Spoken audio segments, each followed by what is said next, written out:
So speaking on taking the audience on a journey and, from start to finish, basically, when you were a child, what were you passionate about?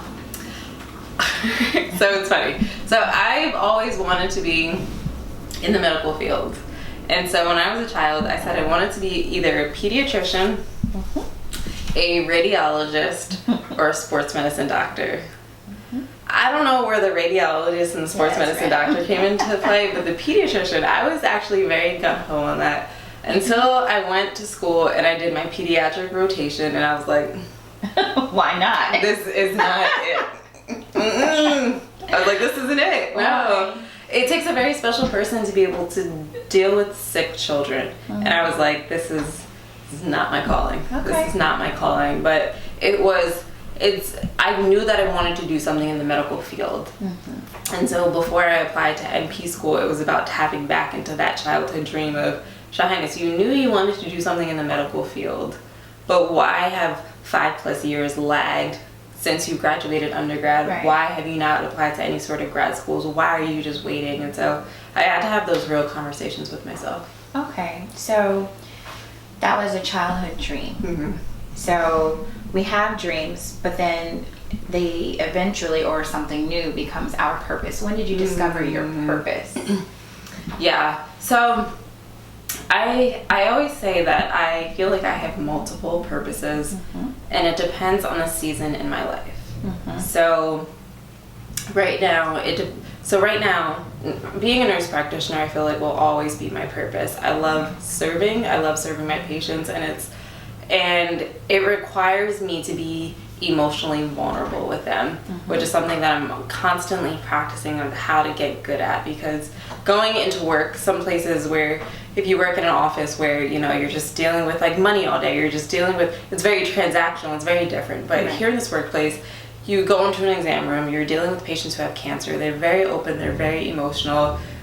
Like tears are a very normal part of my everyday life in terms of work. And so it's like, that is my purpose there. Right. And then when I go home, it's like, Shahnaz, you are tapping into your entrepreneur side and I feel so incredibly fulfilled, because I literally 365 days ago, New Beginnings didn't exist. It wasn't a thought in the sense of, I didn't know, I had bits and pieces, but I didn't know that it would shape together to become what it is.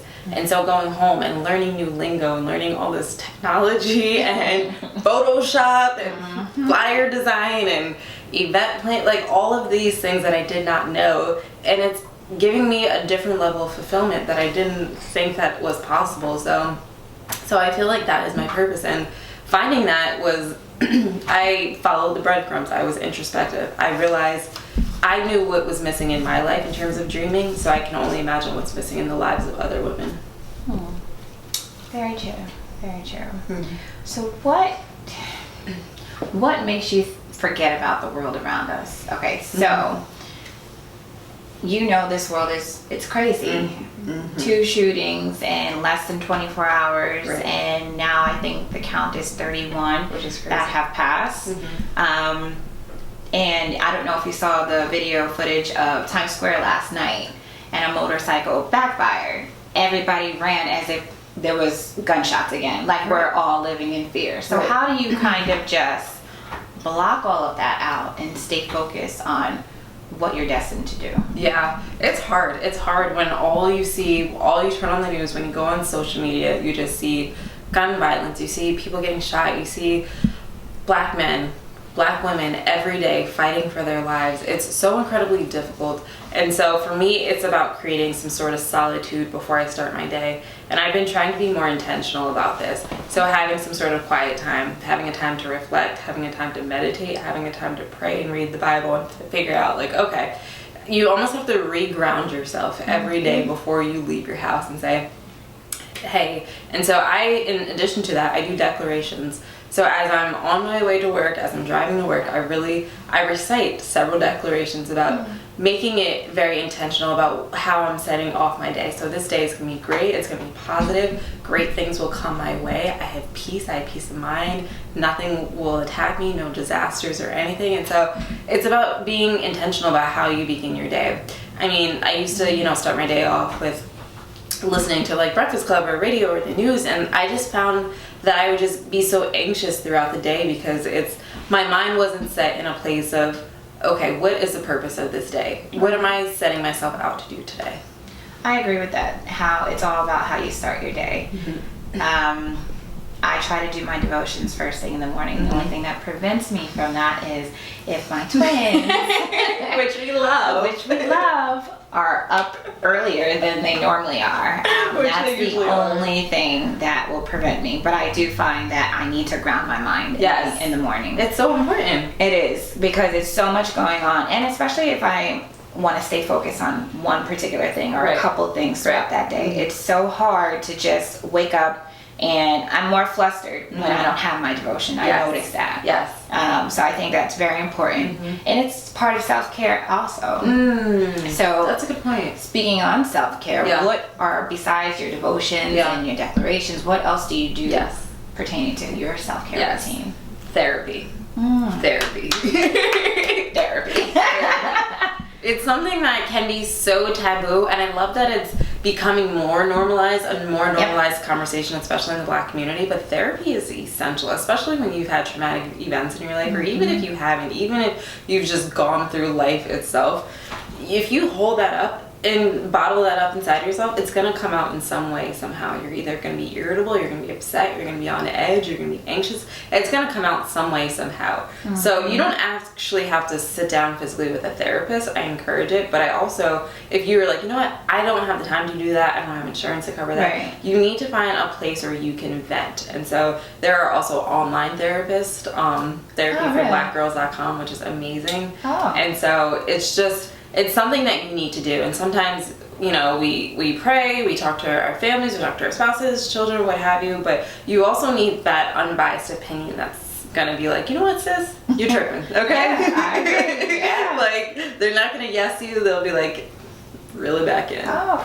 So what's the website? Therapyforblackgirls.com. That's very good. I do like how therapy, the conversation is a norm now, especially with like Charlemagne and like very influential people in the hip-hop community. They're speaking about that. It's nothing wrong with it. Exactly. It's good that you provided a resource for a free resource, because some people don't have the insurance, and that's normally a big setback for people, that, you know, a reason why they're not going to do it. I don't have the insurance, or I do, but it's still, I still have to pay a $50 copay each time.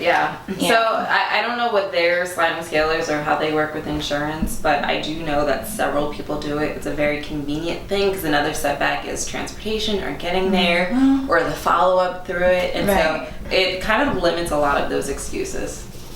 I agree. All right. Well, I would ask, new beginnings, nurse practitioner, what's next? Sleep.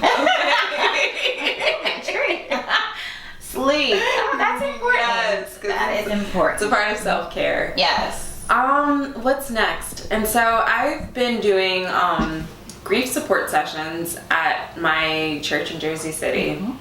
The name of your church? Tapestry Church in Jersey City.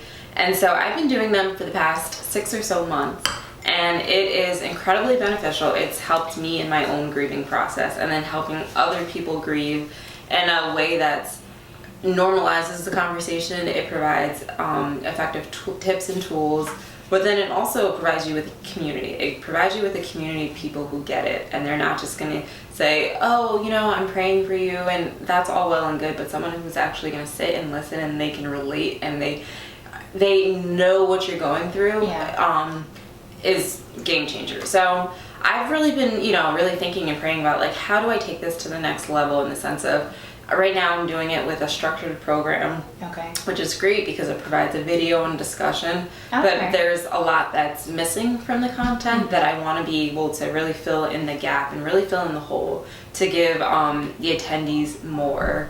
And really just launch that out and expand it out to other people who, you know, grieve in silence. They isolate themselves. They feel like they can't talk about it around friends or family because they either feel judged, or they feel like they are the strong ones in their family, or the fact that just no one gets it. And so that's my So that's my goal, to figure out how to launch my own grief program. Well, this was absolutely amazing. I'm so thankful for Shahnaz to come here and really drop some jewels and insight to encourage us on a daily basis of what we can do to just find our purpose. It's really all about what is important to you, what you're passionate about, and staying true to yourself. So Shahnaz, I really want to just thank you again for coming here and sharing your story and just encouraging us, our peers, on taking that next step and that leap of faith, which is very important. Yes, I enjoyed it. Thank you for having me. Of course.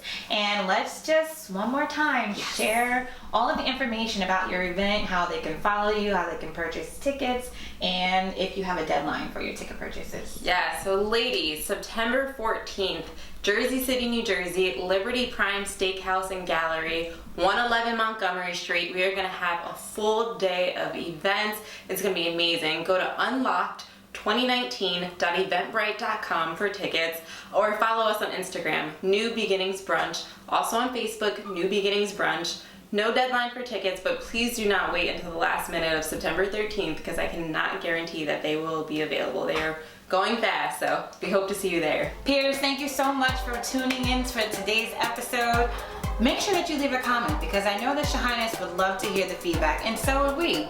Also, subscribe to our page so that you're alerted for our next episode. Until then, we'll see you later.